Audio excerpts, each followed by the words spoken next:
de Jesus contra líderes espirituais, líderes de igreja, líderes de ministérios aí, em igrejas, tanto faz católico como evangélico, como espírita, como qualquer uma outra. Ele critica aqui nesse capítulo 23 a questão da liderança, de não ser exemplo, né?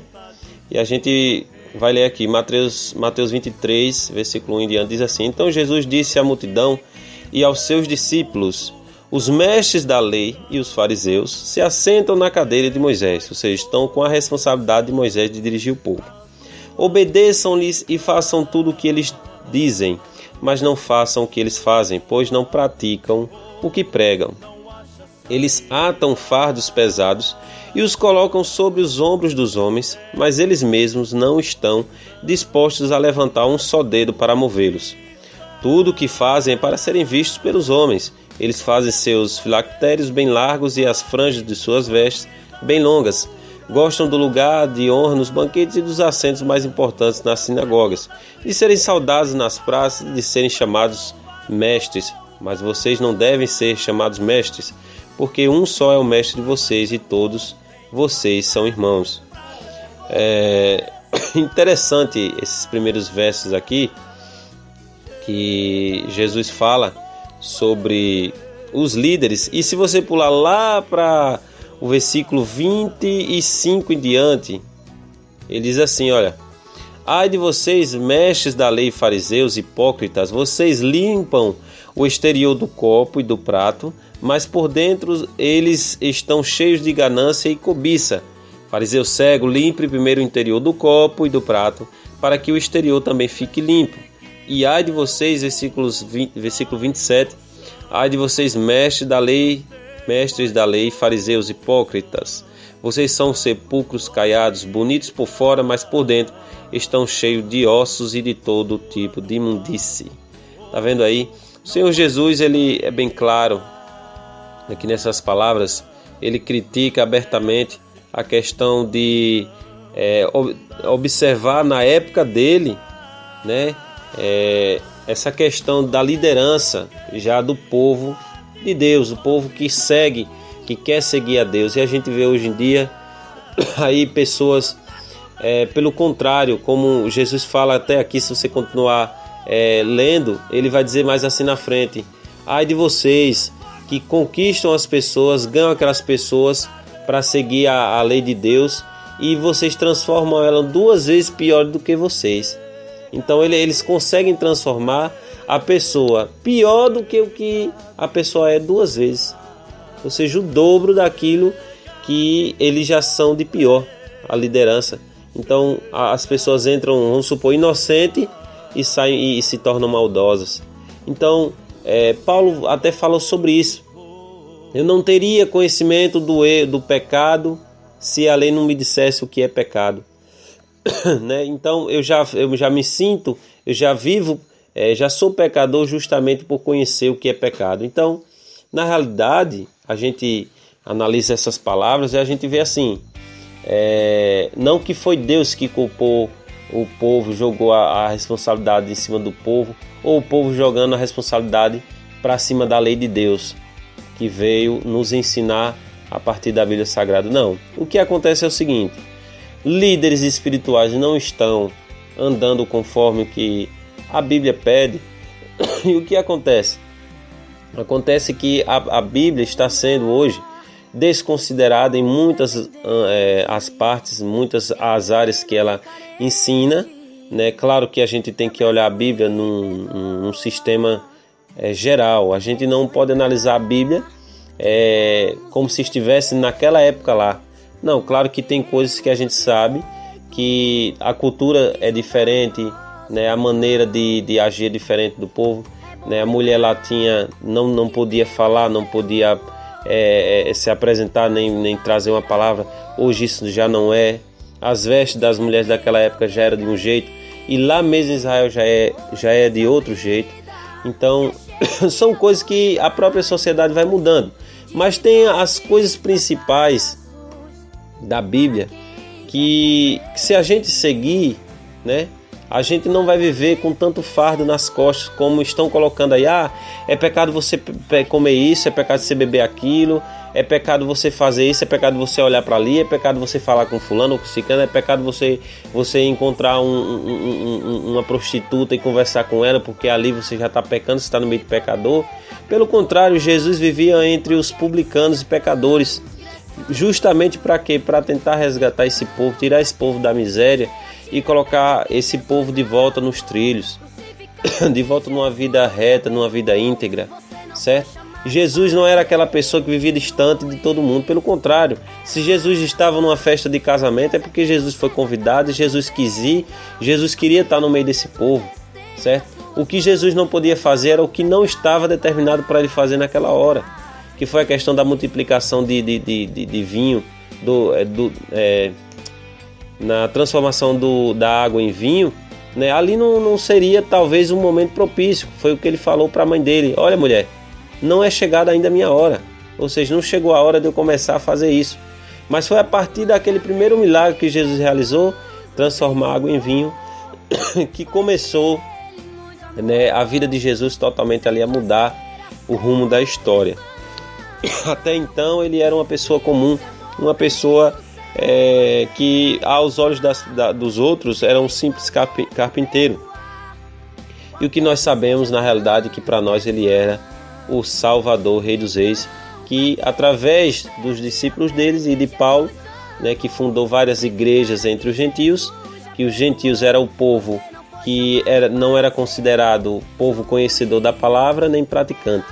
Então ele pregou para esse povo e hoje estamos aqui graças a essa pregação, tanto pelos discípulos quanto por Paulo. Então, o que a gente vê hoje em dia é isso, né? As pessoas querendo trazer a cultura da época para cá, para hoje, querendo trazer os fardos que os fariseus colocavam nas pessoas. A gente vê isso. Eu vejo pessoas a entregarem as suas vidas na mão de outras pessoas, na mão de pastores, na mão de padres, e a gente vê aí depois as pessoas se decepcionando, porque ao invés de ensinar, olhe para Deus, certo? Imite a minha conduta se eu estiver correto. Então, pelo contrário, as pessoas estão tirando o corpo de lado, né, e deixando as pessoas aí, numa certa palavra eu posso dizer, se arrebentar, né? E depois quando for correr atrás, pastor, padre, e agora minha vida? Não, agora é você com Deus, se vire. Agora é com você e Deus, meu papel eu já fiz. Quer dizer, coloca o jugo sobre as pessoas, coloca um fardo pesado nas pessoas. Quando as pessoas vão lá buscar apoio, vão lá buscar solução, eles dizem: não, minha parte eu já fiz com Deus, agora faça você.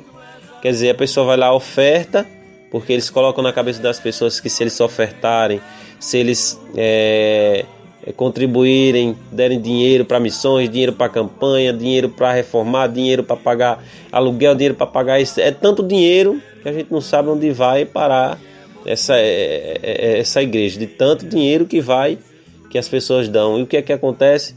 As pessoas ficam aí presas, porque eles sabem fazer uma lavagem cerebral na cabeça das pessoas.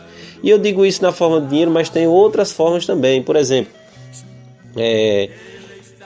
a gente vê as pessoas aí sendo presas. Por exemplo, tem coisas que a gente pode fazer, que a gente tem autonomia para decidir se quer fazer ou não, e tem pessoas que ficam dizendo: não, se você fizer isso, está pecado, é condenado, você vai para o inferno.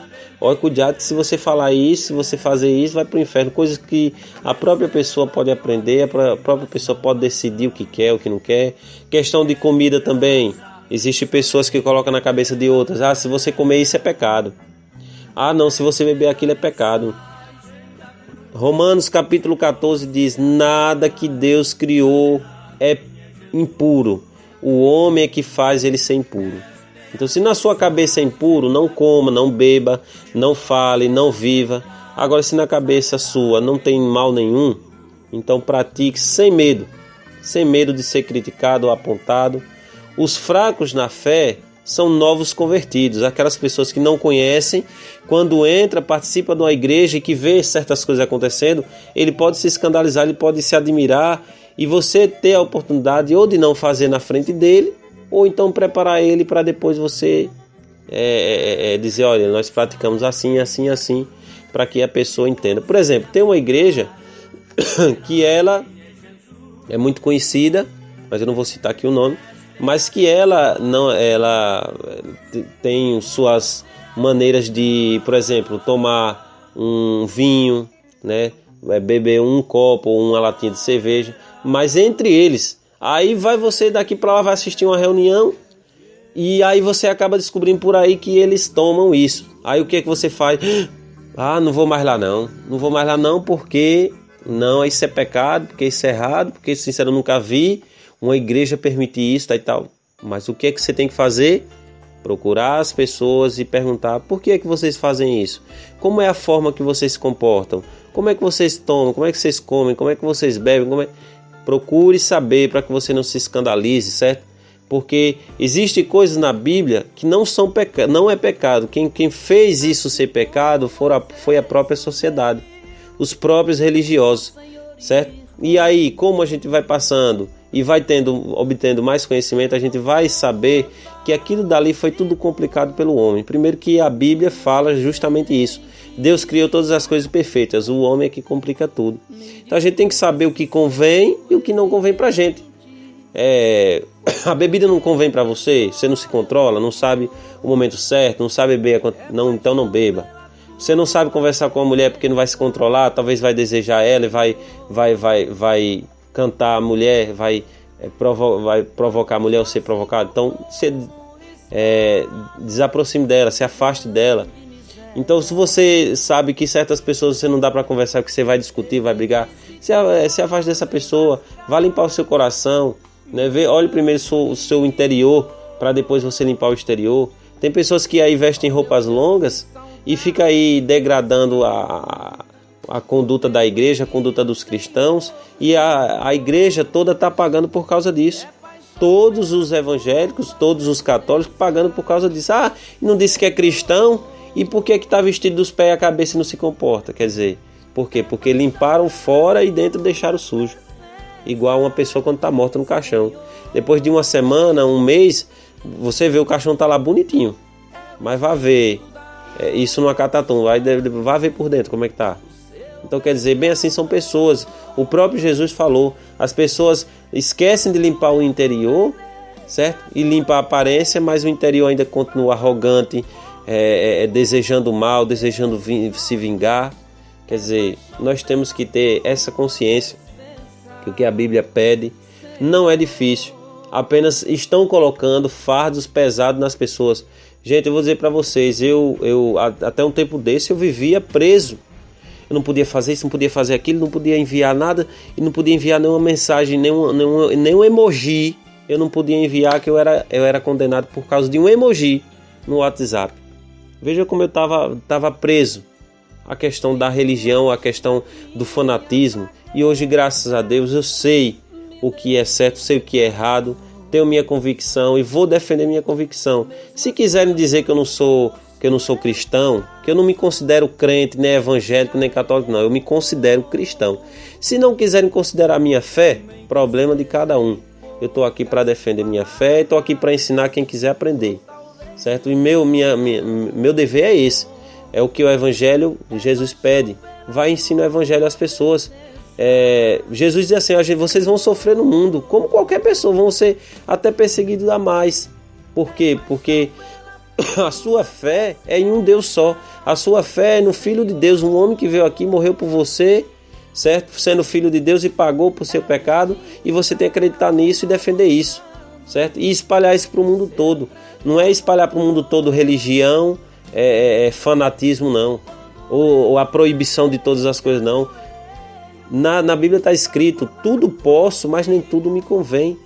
Na Bíblia fala, em 1 Coríntios, Paulo falando, posso todas as coisas, mas não me deixarei dominar por nenhuma delas. Então é isso que a gente faz, a gente pode fazer tudo. Claro, tudo o que? Não tudo que eu estou falando não é englobando coisas erradas. Tudo que eu estou falando é tudo que seja de bom, tudo que não seja proibido perante Deus, certo?